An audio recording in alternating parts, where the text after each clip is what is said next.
legends speak of a monstrous beast lurking beneath the icy Nordic seas. A creature so vast, its tentacles could drag entire ships into the abyss.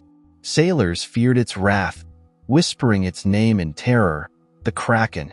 Cinematic shots of stormy seas, shadowy tentacles rising. But is this legendary sea monster just a myth, or could there be truth beneath the waves? Join us as we dive deep into Norse and Scandinavian mythology to uncover the secrets of the Kraken. Origins of the Kraken legend. The legend of the Kraken can be traced back to Scandinavian folklore. The first known written accounts appeared in the 18th century, but oral traditions of a giant sea monster date back much further. The Norwegian bishop Erik Pontoppidan, in his 1752 work The Natural History of Norway, described the Kraken as a gigantic creature lurking in the waters between Norway and Greenland. He wrote that it was so large it could be mistaken for an island, and that when it surfaced, it caused whirlpools capable of sinking ships. Though Pontoppidan's work is one of the most famous early accounts, the Kraken appears in even older texts. Some historians believe the legendary creature may have been referenced in medieval Icelandic sagas. Additionally, Pliny the Elder, a Roman naturalist writing in the 1st century AD, described an enormous sea creature known as the polypus, which may have been an early reference to the Kraken. Description of the Kraken. Throughout history, descriptions of the Kraken have varied, but most accounts depict it as an enormous octopus or squid-like creature with massive tentacles that can wrap around ships and pull them into the depths. According to folklore, when the Kraken moved, it would create powerful currents and whirlpools, making it nearly impossible for sailors to escape its grasp. Pontoppidan's account, as well as other early descriptions, emphasized the Kraken's sheer size. Some reports suggested it could be over a mile in circumference. Sailors often mistook its back for a rocky island, only to realize their error when the beast submerged. Stories also claim that the Kraken emitted a strong, fishy odor, which was thought to attract fish. This characteristic made it both a danger and a potential benefit to fishermen, as those who knew how to navigate its waters could exploit the abundance of fish in its vicinity. Historical accounts and sightings. While the Kraken is firmly rooted in folklore, some historical accounts suggest that sailors may have encountered something real. Over the centuries, numerous reports have described large, tentacled sea creatures attacking ships. These accounts, though exaggerated, may have some basis in reality. One famous 19th century account comes from French naval officer Pierre Denis de Montfort, who in 1802 suggested that giant octopuses or squids were responsible for the destruction of ships. He compiled sailor testimonies and drawings, presenting them as evidence of enormous cephalopods capable of attacking vessels. Though his claims were initially met with skepticism, they fueled further speculation about the Kraken's existence. Another well-known story is that of the HMS Daedalus, a British naval vessel that, in 1848, reported seeing a massive sea creature resembling a giant squid off the coast of Africa. Though this sighting was far from Norway or Greenland, it added to the growing belief that enormous cephalopods lurked in the ocean depths. Scientific explanations. Modern science provides a compelling explanation for the Kraken myth. The most likely real-world counterpart to the legendary beast is the giant squid, Architeuthis dux. These deep-sea creatures can grow up to 43 feet long and possess long tentacles capable of ensnaring prey. Though not large enough to drag ships underwater, their elusive nature and occasional appearances near the surface could have fueled the Kraken legend. Additionally, the colossal squid, Mesonicoteuthis hamiltoni, discovered in the Antarctic, is even larger and has sharper hooks on its tentacles, making it even more formidable.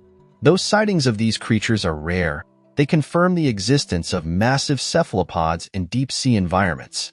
It is likely that early sailors, unfamiliar with such creatures, exaggerated their size and strength, thus giving rise to the Kraken myth. Cultural impact of the Kraken. The Kraken has had a profound impact on literature, art, and popular culture. In the 19th century, the creature gained widespread recognition through poetry, particularly Alfred Tennyson's 1830 sonnet The Kraken, which described the beast as a slumbering giant waiting in the deep. Later, Jules Verne's 20,000 Leagues Under the Sea, 1870, featured a dramatic encounter between Captain Nemo's submarine and a giant squid, further popularizing the idea of a monstrous cephalopod. In modern times, the Kraken continues to capture the imagination. It has appeared in numerous films, books, and television series, including Pirates of the Caribbean, Dead Man's Chest, 2006, where it is depicted as an enormous tentacled beast serving Davy Jones. Video games, comic books, and even company logos have also embraced the Kraken as a symbol of power and mystery. The Kraken remains one of the most fascinating legends of the sea, deeply rooted in Norwegian and Greenlandic maritime folklore. While historical accounts of ship-destroying sea monsters are likely exaggerated, they may have been inspired by real creatures such as the giant squid. Over time, the myth has evolved from a terrifying legend into a cultural icon, appearing in literature, film, and art. Whether as a symbol of fear or fascination, the Kraken endures as one of the most famous sea monsters in history, a testament to humanity's enduring fascination with the unknown depths of the ocean. Legends of gigantic sea creatures. One of the earliest mentions of colossal creatures lurking beneath the ocean's surface comes from mythology and seafaring tales.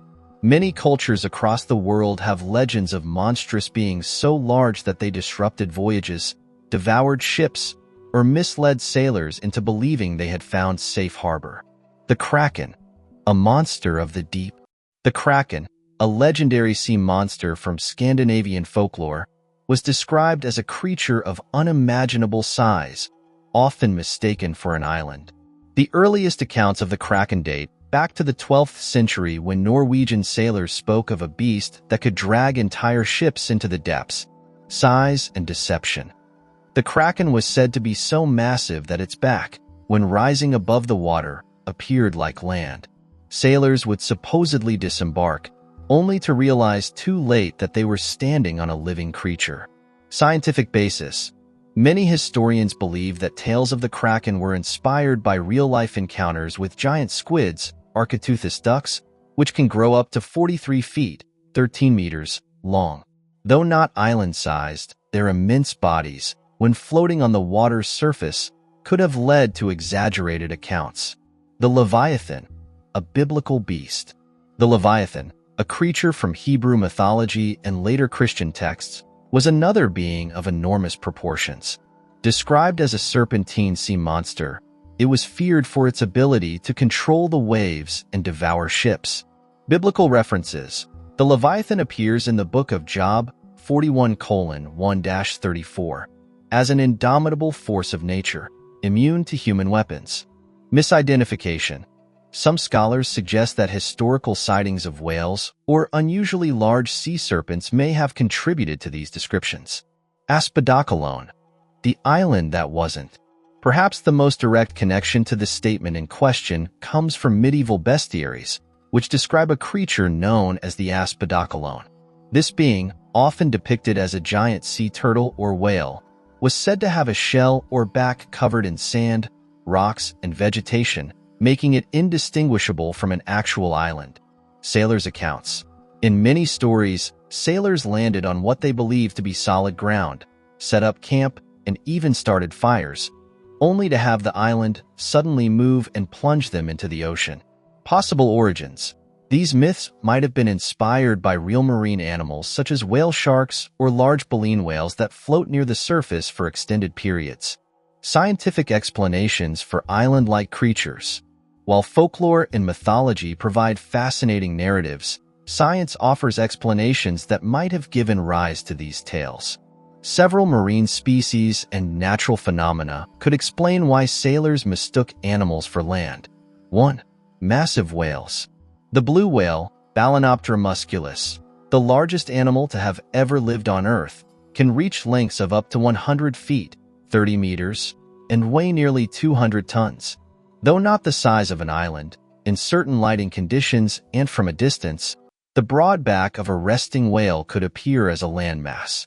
Whale behavior. Whales often surface to breathe and sometimes remain near the surface while sleeping, a behavior known as logging. A group of whales resting together could resemble small islands. 2. Floating debris and coral atolls. In some cases, what sailors perceived as islands might have been floating vegetation mats, such as those formed by sargassum seaweed. Additionally, coral atolls or volcanic rocks might have been misidentified as living creatures when they shifted unexpectedly due to water currents. 3. Optical illusions and mirage effects. The ocean plays tricks on the human eye. Refraction of light over the water can create mirages, making objects appear larger, closer, or more stationary than they really are. This optical illusion could explain why sailors perceived movement from what they thought was an island. Literary and cultural depictions. The idea of a living island has captivated writers and artists for centuries. Some notable works include 1. The Odyssey by Homer. In Homer's epic, Odysseus encounters Polyphemus, a giant cyclops. While not an island-like being, Polyphemus' sheer size echoes themes of colossal creatures mistaken for landscapes. 2. Sinbad the Sailor, Arabian Nights. One of Sinbad's most famous adventures involves him and his crew landing on what they believe is an island. As they set up camp, the island turns out to be a giant sea creature that dives underwater, drowning many of the sailors. 3. Life of Pi by Jan Martel.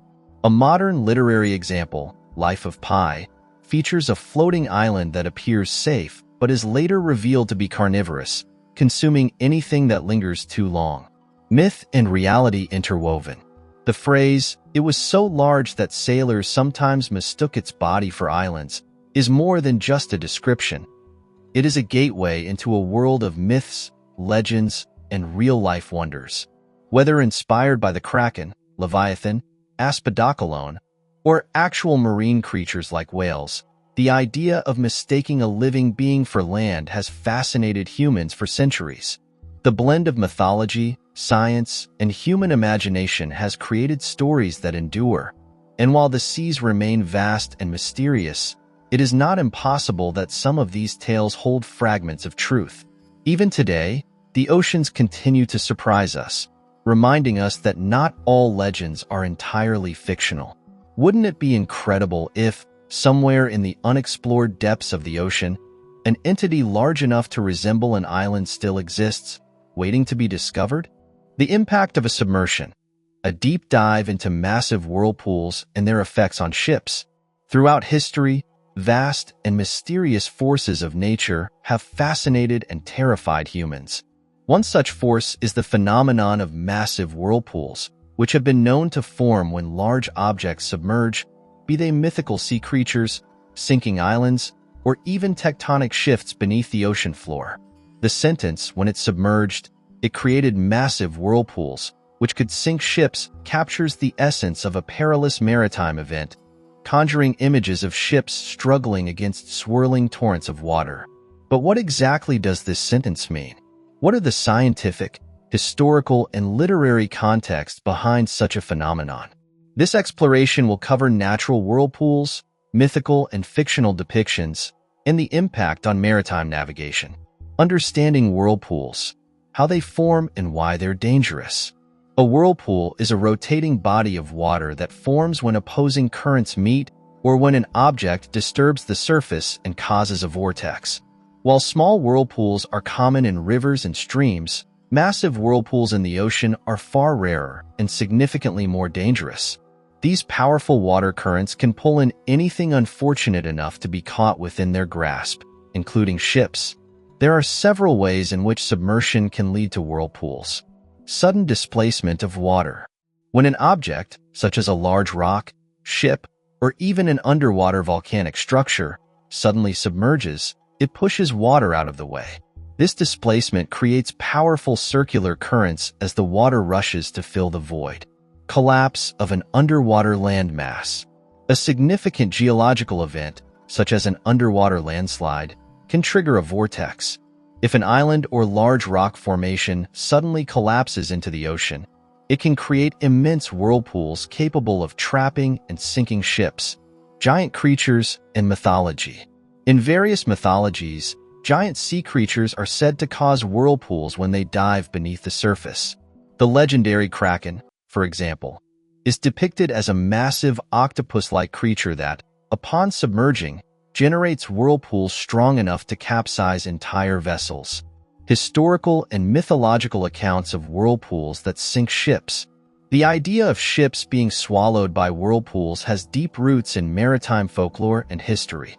Many cultures have their own versions of terrifying whirlpool-related stories. 1. The legendary Charybdis. In Greek mythology, Charybdis was a sea monster who created deadly whirlpools by swallowing vast amounts of seawater and then spewing it out.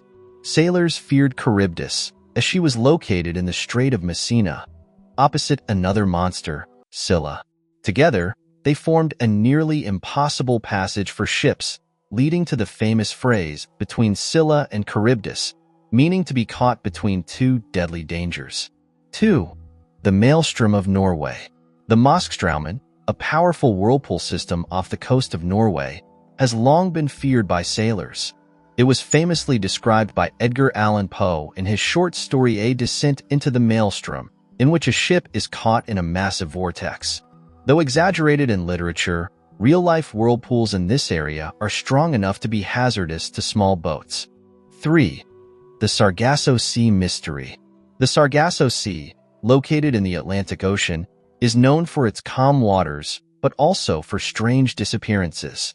Some theories suggest that powerful underwater currents and whirlpools may have played a role in these maritime mysteries.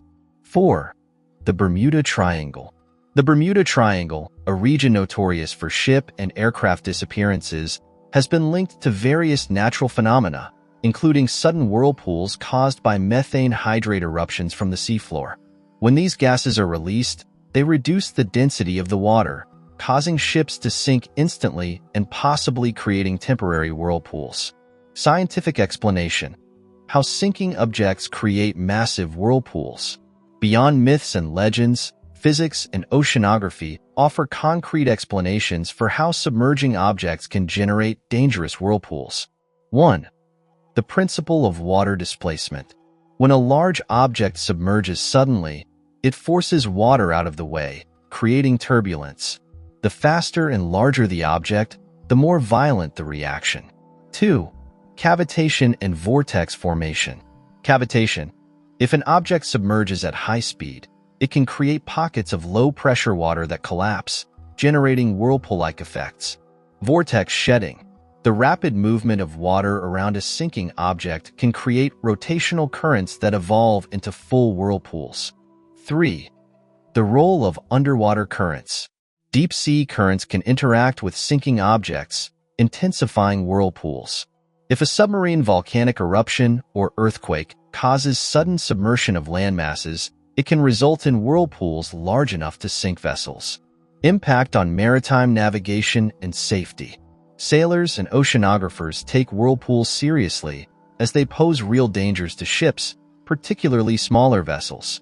Some of the measures taken to avoid whirlpool-related accidents include navigational maps. Modern maps mark locations of known whirlpools so that sailors can avoid them. Satellite monitoring. Scientists use satellites to track ocean currents and predict dangerous whirlpool formations. Ship design improvements. Large ships are now built with advanced stabilization systems to withstand strong currents. Despite these advances, unexpected whirlpools caused by natural disasters or rapid geological changes remain a risk to maritime travel.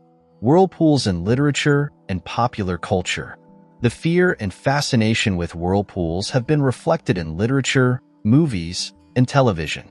Edgar Allan Poe's A Descent into the Maelstrom, a chilling account of a sailor caught in a Norwegian whirlpool.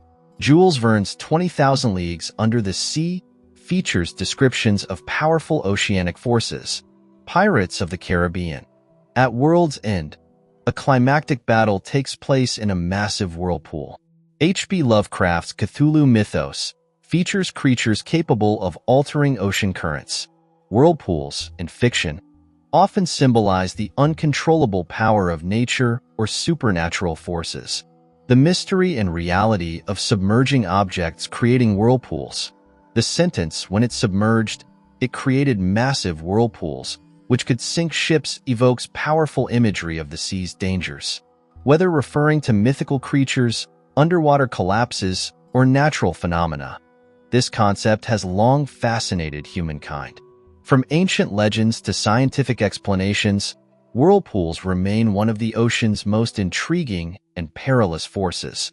Whether seen as a supernatural terror or a physical reality, the idea of ships being pulled into the depths by swirling water continues to captivate our imaginations. While modern technology has reduced the risks associated with whirlpools, the mystery and awe surrounding them persist, ensuring that they remain a formidable presence in maritime lore and literature. The maw of the deep. For centuries, fishermen along the coast of Taranth spoke in hushed tones about a place where the sea churned with life. They called it the maw of the deep, a stretch of water unlike any other. Schools of silver-scaled fish danced beneath its surface, their numbers so great that a single net cast into the waves could return overflowing with bounty.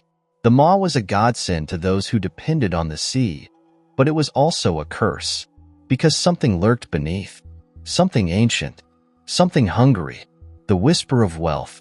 Kellen Marath had spent years watching his father and uncles sail out each morning, their boats slicing across the waves toward the known fishing grounds. They always avoided the maw, even when fish were scarce elsewhere. His father, Haroon, had once said, "There's a reason the maw is never empty. The sea takes as much as it gives." But Kellen was young. He was ambitious. More than anything, he was poor. One night, after weeks of fruitless fishing in the safe waters, Kellen made his decision. He would go where the fish were. He would take his small boat to the maw of the deep, throw his nets into its belly, and return with more than his family had ever dared to dream of. Before dawn, he loaded his boat with supplies and pushed off into the cold, ink-black waters. The village was still asleep, the only sound the distant cry of gulls.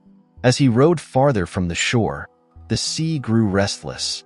The water, once placid, rippled with unseen currents. Then, as if he had crossed an invisible threshold, the world beneath his boat shifted. The maw of the deep had claimed him, a sea that throbbed like flesh. At first, he saw nothing but fish. They swarmed beneath him in hypnotic patterns, their iridescent scales flashing like liquid stars. His pulse quickened. He had never seen such numbers before. With practiced hands, he cast his nets, the heavy ropes flying through the air before plunging into the roiling mass below. The moment the weighted ends struck the water, a sound vibrated through the hull of his boat, a deep, resonant thrum, almost like a heartbeat. Kellen frowned. The sea pulsed. For a brief moment, the water beneath him did not feel like water at all, but something alive, something vast, something waiting. Then, the net jerked violently. With effort, he pulled it up. The weight of the catch was immense, the writhing bodies of fish packed so densely that the net barely held together. He laughed, a nervous, breathless sound. "This is real," he thought. "This is mine." He had never seen so many fish in one place, and they kept coming. Even as he hauled in the first net, more fish surfaced, as if drawn by something deeper still. Then the sea exhaled. A gust of wind that was not wind rushed over the boat, and the water split apart. Kellen stared into the chasm below, and something stared back. The devourer beneath. It was not a creature in the way that sharks or whales were creatures. It was something older, something impossible. The water peeled away from it, revealing a vast, undulating shape. A maw, neither mouth nor cavern, but something that became both as it unfurled. Fleshy ridges lined its depths, opening and closing in a slow, rhythmic motion. Its center was black, a void darker than the ocean around it, and it was hungry. Kellen did not scream. He could not. His limbs locked, his breath caught in his throat. Every instinct told him to row, to flee, to move, but something unseen held him fast. The maw had drawn him in, as it had drawn in the fish, as it had drawn in so many before him. His father had been right. The sea gave as much as it took. And now, it would take him. The heartbeat of the thing echoed through his bones. Thrum. The boat tilted forward. Thrum. His nets tore apart, fish spilling back into the void. Thrum. Then, suddenly, a cry. From the cliffs above, a horn blasted across the waves. A flare of light struck the water, red and angry. The spell was broken. Kellen fell backward, gasping. His boat rocked violently, but the moment had passed. The maw shuddered, its yawning void folding inward, sinking back into the deep. The fish, thousands of them, dispersed as if fleeing a predator. The sea was empty, and Kellen was still alive. The price of the maw. By the time he reached the shore, the village was awake. His father stood at the water's edge, arms crossed, his face grim. Others gathered behind him, whispering. Kellen stumbled from the boat, falling to his knees. "You saw it," his father said. It was not a question. Kellen nodded. Haroon sighed. "And now you understand. The maw of the deep was never full by accident. It lured fish, making the waters around it rich beyond measure. But at great risk. For every haul that a fisherman took, something else was taken in return. An offering, a sacrifice. A life. You're lucky," Haroon murmured, kneeling beside him. "Few who see the maw return to tell of it." Kellen looked up, shaking. "What is it?" His father exhaled, staring out at the now empty sea. "A god. A demon. A hunger that never ends." For years after that night, Kellen never fished near the maw again. He stayed close to the safer waters, never daring to test its patience. But sometimes, on windless nights, when the sea was too quiet, he swore he could hear it. The slow, steady beat of something waiting beneath the waves. Thrum. The Kraken. Myth, legend, or something more. For centuries, this monstrous sea beast has haunted the tales of sailors and scholars alike. But whether fact or folklore, its legacy remains as vast as the ocean itself. Cinematic shots of dark waters, a shadow moving beneath. What do you think? Could the Kraken be real, or is it just a creation of fear and imagination? Let us know in the comments. Like, subscribe, and notification bell animation. Don't forget to like, subscribe, and stay tuned for more legendary deep-sea mysteries.